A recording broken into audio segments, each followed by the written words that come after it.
Yep. So I had to bring back in a good friend, good old SP. Can't leave home without you. Actually, I do, but I mean, you know what I'm saying. Need you. So I'm using the SP primarily because I don't like the way my guitar or my bass sound directly into, even with amps, cabs, and all that good stuff. I just don't like the way it sounds directly into the MPC. It just doesn't do it for me. Um, Plus, I end up fighting with volume issues trying to get it to be loud enough to record a bass. So that part annoys me too. So I ended up with basically recording through the SP. And then I was like, well, dang it, if I got to hook up the SP, I'm going to, obviously the guitar line is here, but I need to be able to still have my OP1 if I want to jump back in and pull little sounds like that, which I love. So I added that in there on the strings. So I just like, well, I can just run it through the SP, and whichever one I use, it doesn't matter. It'll still project the sound out. And then I did all that, put it together, and yeah, this is what you heard in the beginning is what I got. So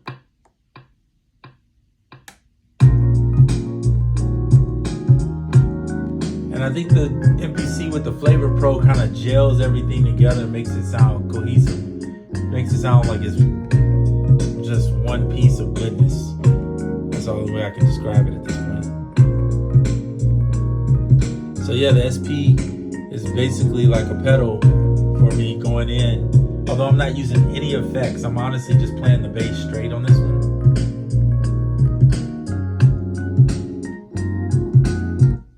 Playing the bass straight in. I think I'm going to use the SP as the interface in between, and the iPad will be the final destination where I just do the mix, or I'll be mixing obviously on the computer, whichever one my heart desires. A lot of times I find it really easy to do it on the computer, just because of how quick and easy it is. I don't know, maybe I'm just used to it, but I think I'll do everything into the MPC, kind of get it all where I want it, send out the stems, and finalize the mix and the arrangement in the computer. And occasionally, maybe I'll do it in the on the iPad as the AM app continues to grow and gets better and better, and the editing gets easier. It's pretty easy right now, but I find sometimes that I get annoyed working in it a little bit. And I think that might be because I'm trying to create in it at times too. And it's just not fun for me in there. For some reason, I like being in the MPC. I might, like when I want to do a smaller setup, use the OP1 fill with the SP and the iPad. And what I can do with that is I can actually record everything into, I can do the drums from the SP. I can record the sounds I want, like the synths I want from here, and use the iPad primarily for scalar, because that was the reason why I went back to using the iPad again, was scalar. But sometimes if I want to use Koala, I could use Koala too. I would have it as an option, and then record everything into AEM. I'm going to try that out. I'm really in love with that Flavor Pro from the MPC. And what's cool too about it is if you don't have an MPC and you still want to buy it, I think it's on sale right now for like $69. And you can get the VST for basically with that $69. At least right now you can. So it might be, if you're interested in hearing what it has to offer, it basically reminds me of an RC20, but I think it actually sounds, and I hate to even say this, a little bit better than the RC20. It's definitely easier to navigate through, and the presets that the MPC that it comes with sound really good. Like I might go in and do some really minor tweaks, but it's usually not much.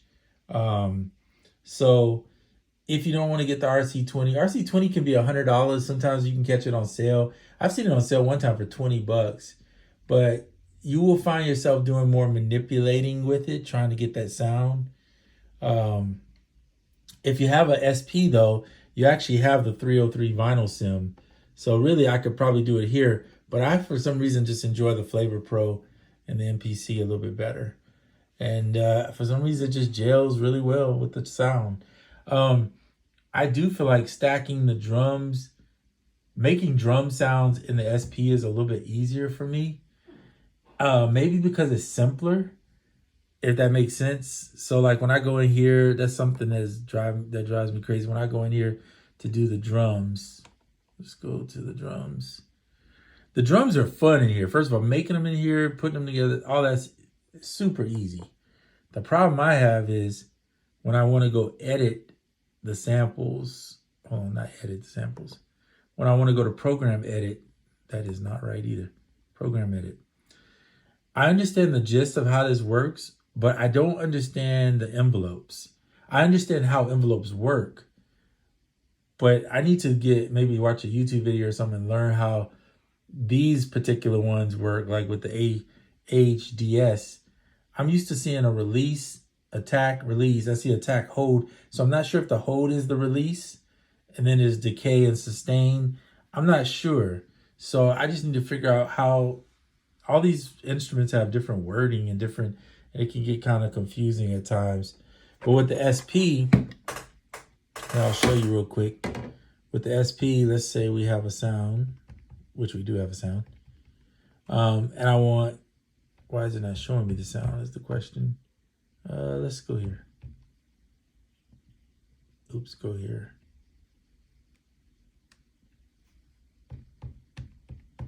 Well, it's not playing out this sound. I'm not sure why. Oh, because it's through the headphones and yeah. Okay, hold on one second because I want you to see this. So let's go back to the menu. Go back here. Okay, so we got to go to an audio track because I'm basically using it as an audio. So I'm going to go there, turn that on. Now you should be able to hear it.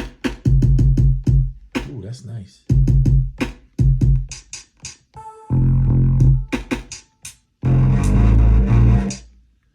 Okay. Uh-oh. Let me do that. Oh, no, I want to have this thing set on fix too. Let me turn that off, fix. All right.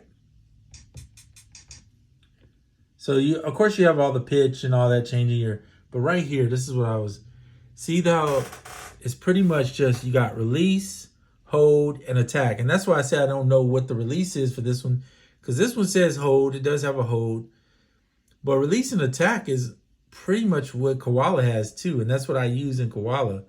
And so you'll see, look, the release, depending on how much release you want to do.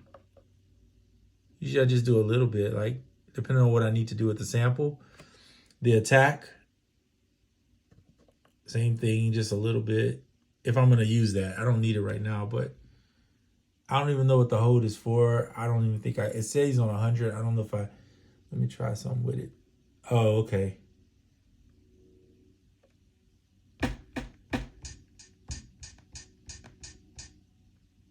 I don't know if I've ever touched that.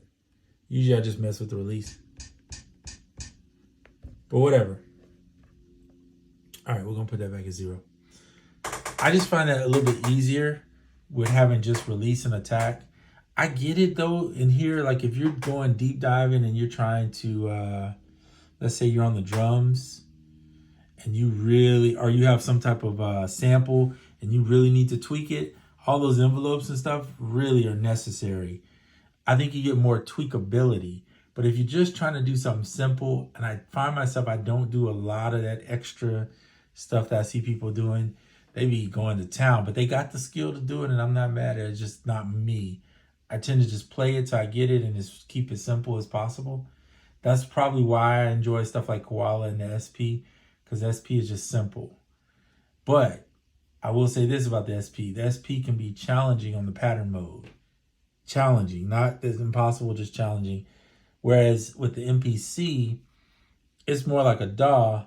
So you have all of the features sitting right in front of you. If you need to nudge, if you need to edit, if you need to swing something, it's much easier. With the SP, it's pretty much you doing the work.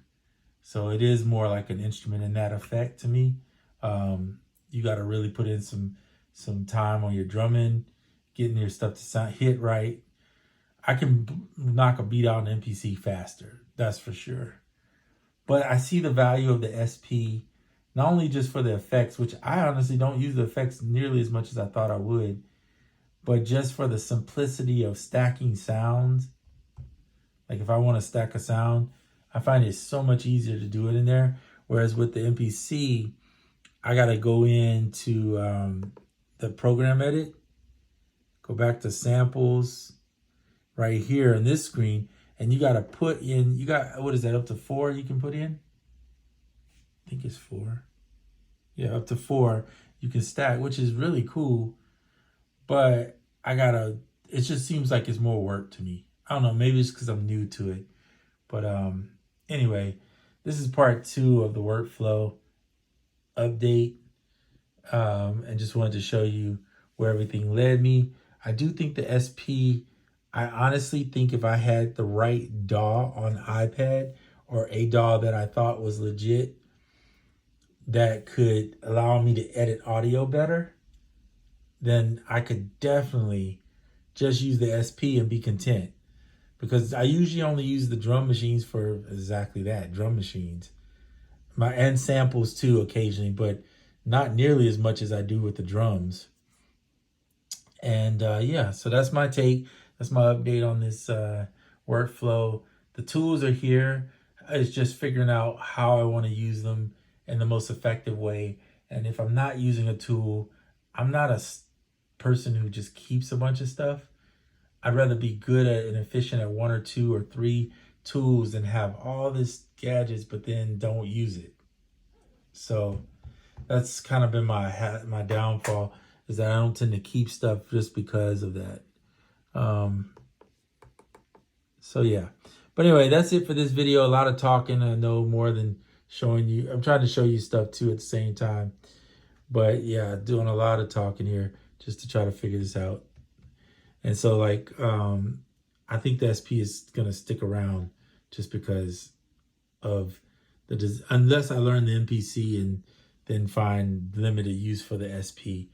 Right now, I am finding limited use for the SP just because, but I want to see if I can use it without the MPC directly into the iPad. That's going to be an upcoming video too I'm going to do, because I want to try it. So we'll never know until I do it, right? And that I will do soon. All right, I'm out.